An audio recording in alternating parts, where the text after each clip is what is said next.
이번 추석 명절이 행복한 명절이 되려면 조심해야 할 것이 있죠. 늘 뭘 조심해야 돼요? 말을 조심해야 됩니다.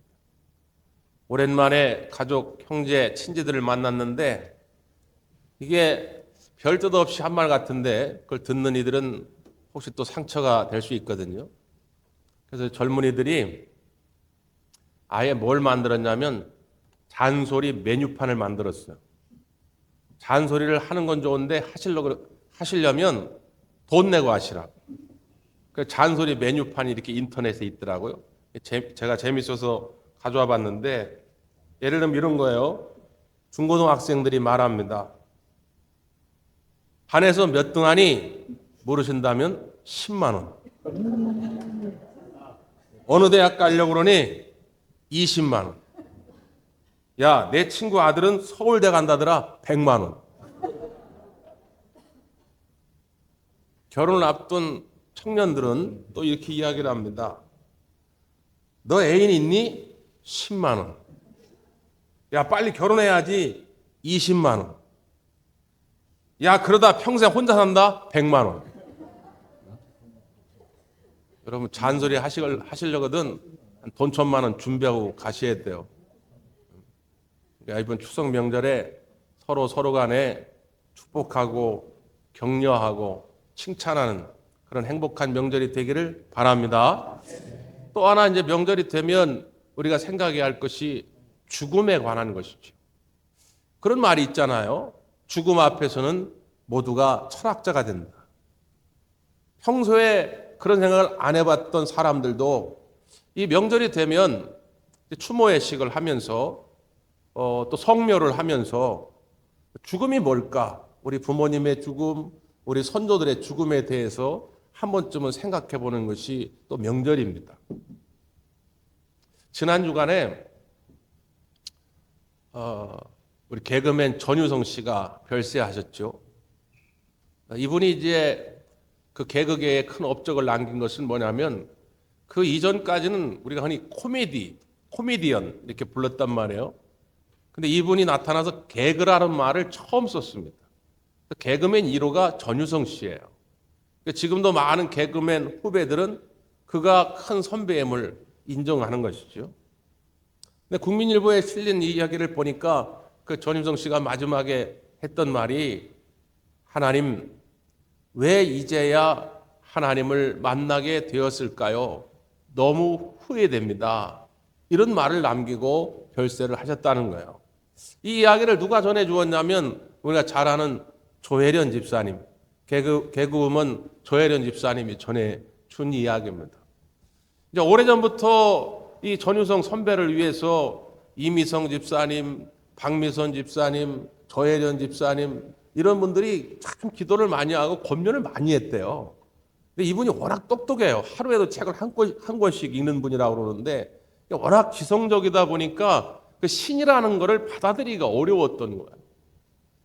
그런데 이제 어떤 일이 있었냐면 지난 8월 달에 조혜련 집사님이 저 미국 애틀란타에 간증 집회를 하러 갔는데 거기에 누가 마침 계셨냐면 전유성 씨의 동생, 친동생인 전익성 집사님을 만나게 된 것입니다.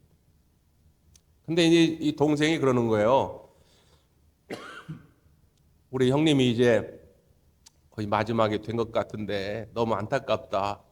이제라도 예수님을 영접하고 영접 기도를 했으면 좋겠는데 영 그렇게 마음의 문을 열지 않는다. 그래서 자기가 한국으로 형을 만나러 가야 되겠다는 거예요.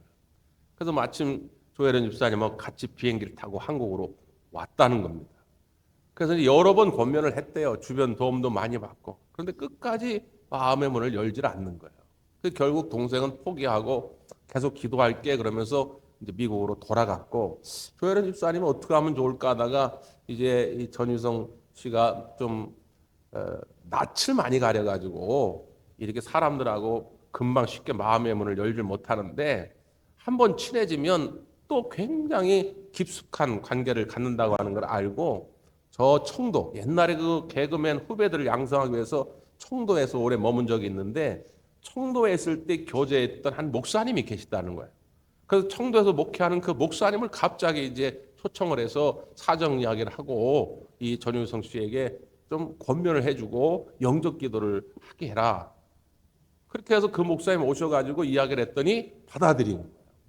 그래서 예수님을 믿게 되고 그리고 병석에서 영접 기도를 하게 된 것이죠. 그러면서 너무 좋아가지고 병석에서 매일 성경을 읽었다는 거예요. 근데 이제 너무 병이 중해지다 보니까 나중에 성경도 못 읽게 돼서 그 성경 낭독 그 테이프를 조혜련 집사님이 갖다 줘가지고 틀어놓고 매일 그 성경을 들었다는 것입니다. 그러면서 마지막 순간에 이야기한 거예요. 하나님, 내가 왜 이제야 하나님을 만나게 되었을까요? 너무 후회됩니다. 여러분, 그런 거예요. 사람이 죽음이 가까우면 가까워올수록 하나님 앞에 서게 되는 것이 두려울 수밖에 없는 것이죠. 그렇기 때문에 죽음 앞에서는 누구나 한 번쯤 하나님을 떠올릴 수밖에 없는 것입니다. 그래서 이번 추석 명절에도 다시 한번 여러분의 가정이 또 여러분의 자손들, 여러분 형제들이 오늘 하나님을 잘 믿는 가정으로 거듭날 수 있기를 간절히 바랍니다. 그래야 이 죽음의 공포를 극복하고 영생의 삶을 누리게 되는 것이죠. 여러분, 사람은요, 누구나 다 죽음을 맞이합니다. 예외는 없다 그 말이에요. 나는 지금도 환갑 넘었어도 내가 계양산을 혼자 막 뛰어다닙니다. 그래 봐야 그분도 언젠가는 무너질 때가 있는 거예요. 그래서 오늘 본문 성경은 우리의 인생을 그렇게 표현한 것입니다. 자, 우리 1절을 한번 볼까요? 1절 시작. 만일 땅에 있는 우리의 장막집이 무너지면 하나님께서 지으신 집 곧 손으로 지은 것이 아니요 하늘에 있는 영원한 집이 우리에게 있는 줄 아느니라. 여기 오면 땅에 있는 우리의 장막집 그러죠. 땅에 있는 우리의 장막집, 그건 우리의 육신을 말합니다. 우리의 육신의 삶 전체를 말하는 것이죠. 근데 뭐라고 거기에 딱 정의를 해놨느냐? 이 장막집은 무너지면, 이렇게 써요. 무너지면. 그러니까 장막집은 반드시 무너진다는 거예요. 여기 말하는 장막이라고 하는 건 뭐냐면 천막을 말하지요. 천막집입니다. 영어로 텐트예요, 텐트. 그러니까 이스라엘 사람들은 오랫동안 유목 생활을 했기 때문에 집을 튼튼하게 지을 필요가 없습니다. 왜? 두세 달 있다 또 옮겨야 되거든요. 두세 달 있다 옮겨야 되는데 거기다가 무슨 벽돌을 쌓고 말이지 콘크리트를 붓고 이럴 필요가 없는 거예요. 그러니까 천막으로 이렇게 대충 집니다. 대충 지고 이제 양들이 그거 다 풀을 뜯어먹으면 더 이상 이제 뜯어먹을 풀이 없으면 다시 천막을 거두고 딴 동네로 가는 거예요. 그러니까 이 장막집 텐트는 언젠가는 무너진다는 거예요. 영원할 수가 없는 것이죠. 불완전한 것입니다. 그러니까 우리의 육신의 삶이라는 게 그렇다는 거예요. 언젠가는 반드시 무너진다는 거예요. 내가 지금 돈을 많이 가지고 있어도, 내가 아무리 육체적으로 지금 건강해도, 지금 막강한 권력을 가지고 있다 할지라도 그래 봐야 언젠가는 다 무너질 때가 온다는 거예요. 그러면 거기서 끝나느냐? 우리 육신의 삶이 무너지면 거기서 끝나느냐? 성경은 그렇지 않고 그 다음에 인생이 있다는 거예요. 다가올 삶. 그걸 우리가 내세라 말하는 거죠. 내세의 삶이 있다는 거예요. 그 내세의 삶의 특징은 뭡니까? 하늘로부터 영원한 집을 얻게 된다는 거예요. 이 하늘로부터 얻는 영원한 집은 완전합니다. 무너지지 않는다는 거예요. 왜? 사람의 손으로 지은 집이 아니라는 겁니다. 누가 지으셨어요? 하나님이 친히 지으신 집이라는 거예요. 하나님이 지으신 집이기 때문에 영원히 무너지지 않는 집, 이것을 우리가 흔히 천국이라 말하는 것이죠. 육신의 장막은 누구나 다 무너집니다. 근데 아무리 이야기해도 젊었을 땐 이게 잘 마음에 와닿지 않는 거예요.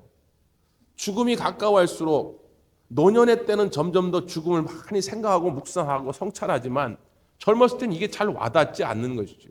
그래서 이런 명절에 다시 한번 그 내세의 삶, 천국의 삶이 있음을 나눌 필요가 있다는 것이죠.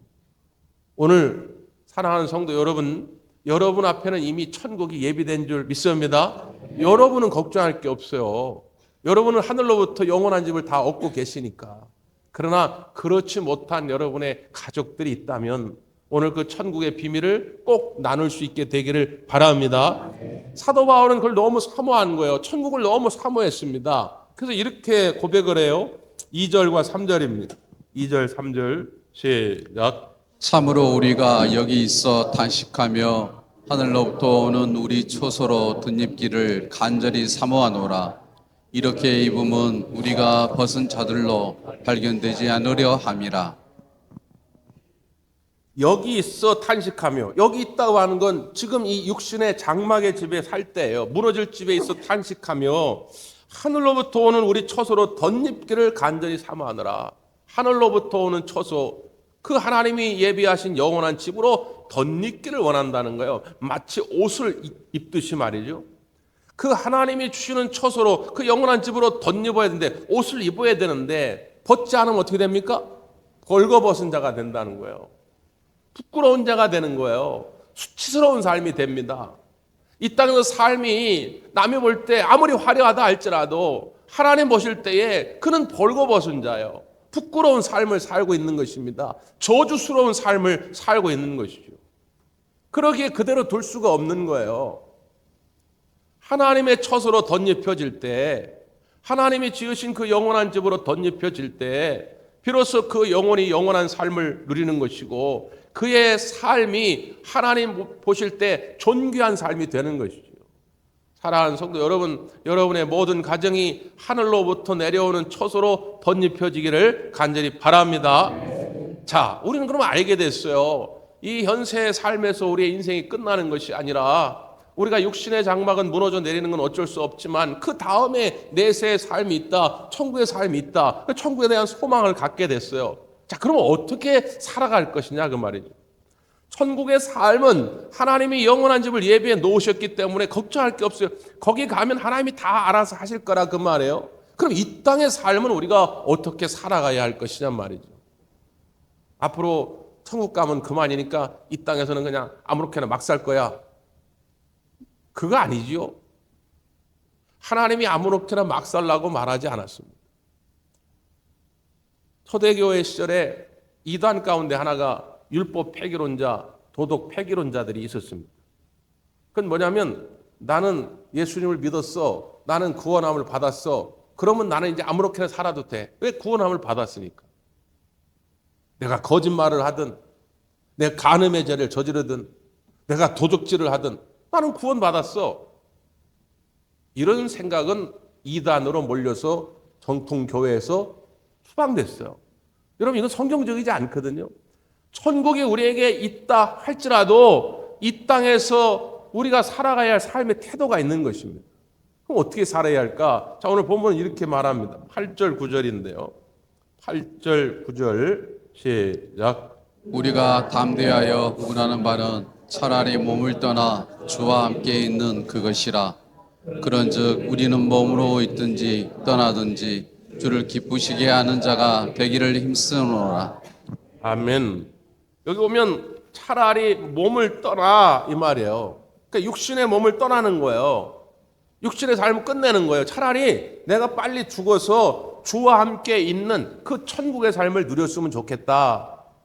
사도 바울이 천국을 너무 사모하는 그런 마음을 이렇게 표현한 거예요. 여러분, 그렇다고 해가지고 나는 빨리 천국 가길 원해, 그래서 죽어버릴래, 그런 말을 하는 게 아니지요. 그렇게 생각하시면 큰 오해입니다. 그러니까 나는 천국의 삶을 살기를 너무 원해. 이 땅의 삶은 너무 제약이 관영하고 너무 고달프기 때문에 나는 주님과 함께 천국에서 영생의 삶을 살기를 원하지만 그럴 수는 없죠. 왜? 이 땅의 삶도 하나님의 계획 속에 있는 것이고 하나님의 귀한 선물이기 때문에 내 스스로 목숨을 끊는다고 하는 건 하나님 앞에 큰 죄입니다. 그렇게 할 수가 없죠. 그러니까 어떻게 합니까? 그런데 우리는 몸으로 있든지 떠나든지, 몸으로 있다고 하는 건 이 땅에서 살든지 혹은 떠나든지 이건 죽든지 이 말이에요. 그러니까 내가 살든지 죽든지 주를 기쁘시게 하는 자가 되기를 힘쓰노라 이렇게 말합니다. 천국을 바라보면서 우리는 이 땅에서 어떤 삶을 살아야 한다고요? 살든지 죽든지 주님을 기쁘시게 하는 삶을 살아야 한다는 것이죠. 이것이 천국을 소망하는 자의 삶의 태도입니다. 그럼 어떻게 하면 주님을 기쁘시게 하는 삶을 살아갈 수 있을까요? 하나님이 무엇을 기뻐하실까? 그 앞에 이런 설명이 있어요. 6절, 7절입니다. 6절, 7절 시작. 그러므로 우리가 항상 담대하여 몸으로 있을 때에는 주와 따로 있는 줄을 아노니 이는 우리가 믿음으로 행하고 보는 것으로 행하지 아니함이로라. 아멘.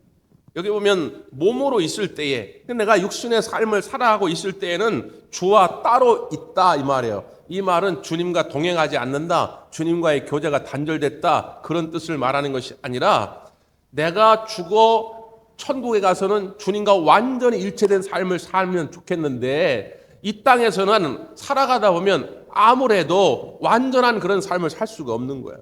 그러니까 오늘은 성령 충만해가지고 예수님의 생각이 내 생각이고 예수님 마음이 내 마음이고 예수님 가는 발걸음이 내 발걸음이고 그럴 때가 있지만 또 어떨 때는 예수님의 생각과 정반대로 생각하고 예수님 말씀에 불순종하며 살 때도 있다 그 말이에요. 불완전함을 이야기하는 것이죠. 그러면서 뭐라고 이야기합니까? 이는 우리가 믿음으로 행하고 보는 것으로 행하지 아니하미로라 말합니다. 그러니까 사도 바울도 육신의 눈으로 예수님을 보지 못했잖아요. 지금 우리도 육신의 눈으로 예수님을 보지 못합니다. 그러니까 보는 것으로 행하지 아니하고 무엇으로 행한다고요? 믿음으로 행한다는 거예요. 이게 무슨 이야기냐면 지금 예수님이 내 눈앞에 있는 것을 육신의 눈으로는 볼 수는 없지만 믿음의 눈으로 보면서 믿음으로 행하는 삶을 산다는 거예요. 예수님이 지금 여기 계시니까 예수님이 여기 계신데 내가 이렇게 지금 절망하고 살면 안 되지. 소망 가운데 살아야지. 예수님 지금 여기 계신데 내가 이렇게 제약된 삶을 살면 안 되지. 주님을 기쁘시게 하는 삶을 살아가야지. 이런 마음을 갖는다는 거예요. 그러니까 우리는 늘 믿음의 눈을 크게 뜨고 지금 우리 곁에 계신 주님을 보아야 한다는 거죠. 천국 소망을 가지고 살아간다고 하는 것, 주님을 기쁘시게 하면서 살아간다고 하는 건 뭐냐? 한마디로 정의해서 믿음으로 주님을 보면서 사는 거예요. 오늘 이 시간 여러분 믿음의 눈이 열려서 이 예배당 가운데 함께 하시는 주님, 여러분 삶 가운데 함께 하시는 주님을 바라볼 수 있기를 바랍니다. 그러면 이제 우리의 생각도 달라지고 말도 달라지고 내 형제와 이웃을 대하는 태도도 달라지고 이번 명절에 내 자녀들, 내 형제들을 만날 때에도 벌써 말투가 달라지는 거예요. 왜? 예수님 지금 여기 계시니까 믿음의 눈으로 나는 볼 수가 있으니까 말이죠. 그러니까 그렇게 믿음의 삶을 살아야 한다는 거예요. 저 안양 샘병원 원장이셨던 박상은 장로님이 계신데 지난 2023년에 베트남 다낭에 가서 의료 선교를 하시다가 소천하셨죠. 그때 연세가 65세인데 참 아까운 나이에 하나님이 먼저 부르셨죠. 그분이 이제 아프리카 의료 선교 또 저 북한의 의료 선교를 위해서 하여튼 일평생 애를 많이 쓰셨던 분입니다.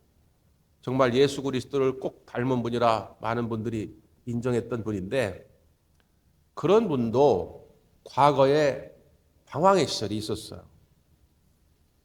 원래는 이제 목회자 가정, 목사님 아들입니다. 목사 아들로 태어나서 이제 별 탈 없이 이렇게 잘 지내왔는데 고등학교 1학년 때 어머니가, 사랑하는 어머니가 심장 질환으로 먼저 소천을 합니다. 고등학교 1학년 때 나이에 큰 충격이었죠. 하나님이 원망스럽기도 하고. 그러면서 이제 어떤 마음을 갖느냐면 내가 의사가 돼야 되겠다. 그래서 엄마처럼 고통받는 이들을 내가 좀 도와줘야 되겠다. 그래서 의사가 되기로 결단을 하고 고려대학교 의과대학에 입학을 해요. 분명히 그런 선한 의도를 가지고 의대에 들어갔는데 막상 들어가서 보니까 대학생활 재밌잖아요. 또 고려대 의과대 다닌다 그러니까 뭐 또래 친구들 해가지고 뭐 여학생들도 그렇고 뭐 어른들도 그렇고 다 이렇게 인정해주고 말이죠. 우러러 봐주고 그러잖아요. 교만함에 빠지게 되죠. 그러니까 점점 교회는 멀어지게 되고 이제 세상이 가까워지는 거예요. 세상이 재밌으니까 다 나를 알아주고 인정해 주니까 말이죠. 근데 어느 날 피부 질환이 생겼는데 머리끝부터 발끝까지 피부가 벗겨지기 시작하는데 이게 왜 그런지를 알 수 없는 식이질환에 걸린 겁니다. 의대생이다 보니까 뭐 여러 군데로 알아봤겠죠. 근데 딱히 방법이 없는 거예요. 약도 여러 번 먹어봤는데 안 되는 거예요.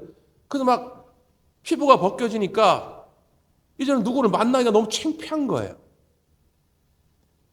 의기소침해지죠, 사람이. 그래서 하나님 앞에 다시 나올 수밖에 없게 된 거예요. 하나님을 붙들 수밖에 없게 된 것입니다. 근데 하나님 앞에 그렇게 간절히 기도하는데 하나님이 어떤 말씀을 떠올리게 하느냐?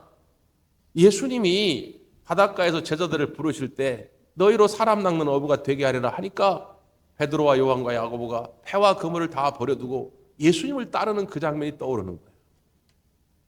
예수님의 제자들은 예수님 부르실 때 모든 것을 버려두고 예수님을 따랐는데 나는 의사가 돼서 하나님의 일을 하고 엄마처럼 고통받는 이들을 돕는다고 하고 왔는데 나는 왜 이렇게 되었을까?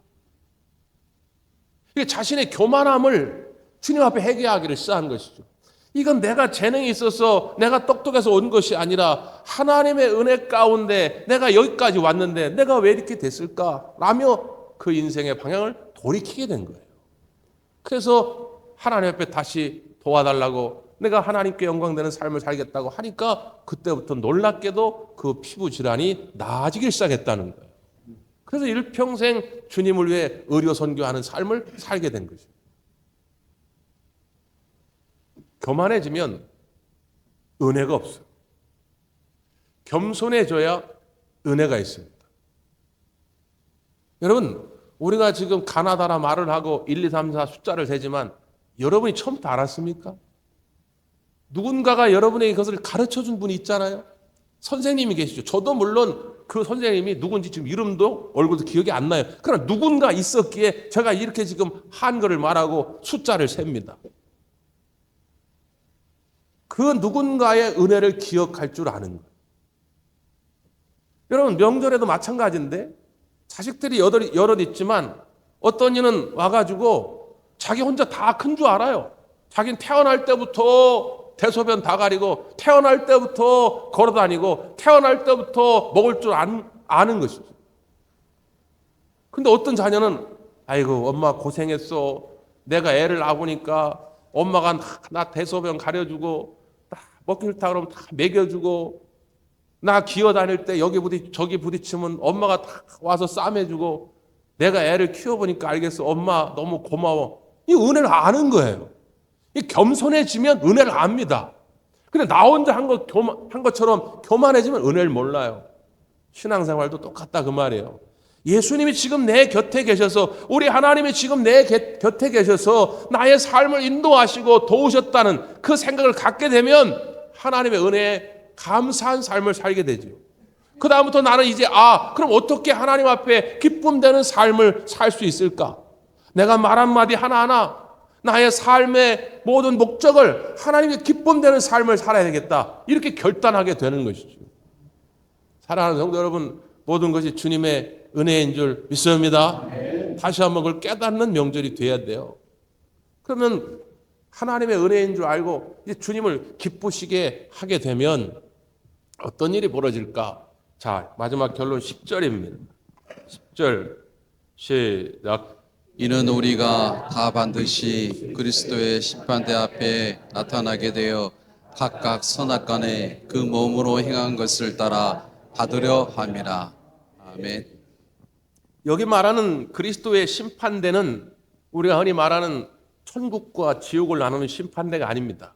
여기서 말하는 그리스도의 심판대는 믿는 자들이 하나님께 상급을 받는 심판대예요. 착하고 충성된 종아 잘하였도다. 네가 일평생 나를 기쁘게 하기 위해서 애를 썼구나. 주님으로부터 칭찬받는 심판대. 주님으로부터 상급을 받는 심판대. 그 심판대 앞에 각각 선악간에 그 몸으로 행한 것을 따라 받으려 함이라 그랬어요. 그러니까 우리가 열심으로 주님을 위해서 헌신하고 주님을 기쁘게 하는 삶을 살아갈 때 하나님은 그것을 하나도 잊지 아니하시고 다 기억하시고 다 갚아주실 줄 믿습니다. 제가 초등학교 때 지금은 그런 게 없는데 그때 왜 그랬는지 초등학교 때 숙제가 뭐가 있었냐면 자기 이름으로 통장을 하나씩 만드는 거예요. 그래서 반 전체 아이들이 단체로 다 통장을 만들었단 말이에요. 왜 통장을 만들게 했을까요? 학교에서?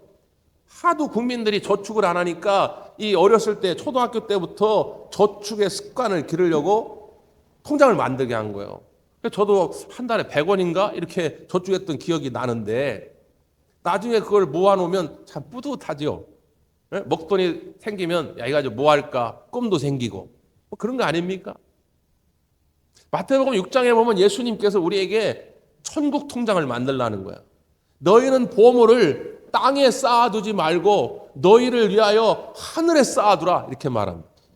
우리의 보물, 내 마음이 가는 것, 내가 귀하게 여기는 것, 나의 시간과 열정을 드리는 모든 것들을 하늘에 쌓아두라는 거예요. 그 하늘 통장, 천국 통장에 쌓아두면 하나님이 반드시 갚아줄 거라 그 말이에요. 여러분 통장이 몇 개나 있습니까? 집에 은행 말고요 지금 천국 통장이 몇 개나 있냐 그 말이에요. 천국 통장이 몇 개나 있습니까? 한 개요. 많을수록 좋은데 하나는 기도의 통장을 만드십시오. 부지런히 기도의 통장에 여러분의 기도를 적립하십시오. 나도 내가 기도한 내용을 잊어버릴 때가 많아요. 그렇지 않아요? 항상 송구영신 예배 때 기도의 제목을 제가 봤잖아요. 그거 지금 저 중보기도 팀에 있어요. 우리 중보기도 사역자들이 1년 내내 여러분이 송구영신 예배 때 드린 기도 제목 카드를 붙잡고 지금 기도하고 있어요. 중보기도 사역자들은 기도하고 있는데 정작 본인은 몰라. 내가 그때 뭐 썼지? 본인도 모를 때가 많아요. 근데 여러분 저 천국에는 여러분이 1년 전에 했든 5년 전에 했든 10년 전에 했든 여러분의 모든 기도의 제목이 다 쌓여져 있는 줄 믿습니다.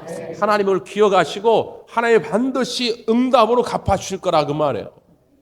절대로 여러분의 기도가 헛되지 않습니다. 전도의 통장도 만들어야 되겠죠.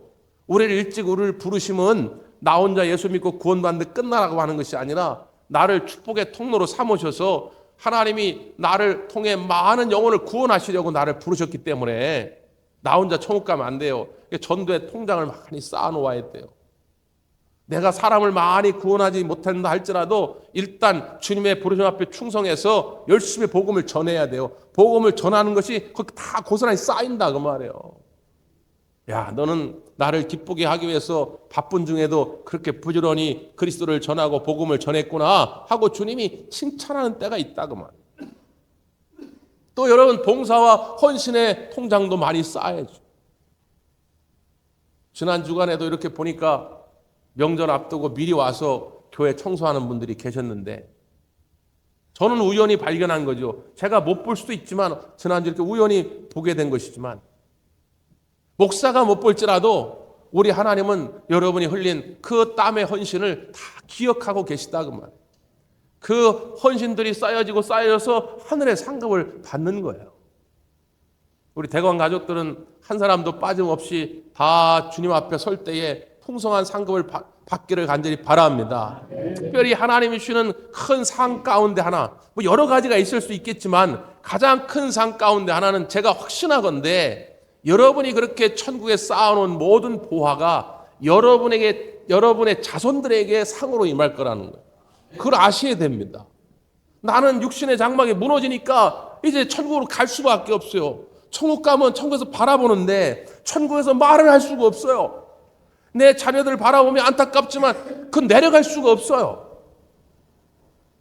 그럼 어떻게 해야 됩니까? 지금 부지런히 우리 자손들을 위해서 천국에 쌓아놓아야 돼요. 그러면 여러분이 이 땅에 없을지라도 여러분의 기도로 여러분의 헌신으로 여러분의 자손들이 복을 받고 주님께로 나오게 될 줄 믿습니다. 기도하겠습니다.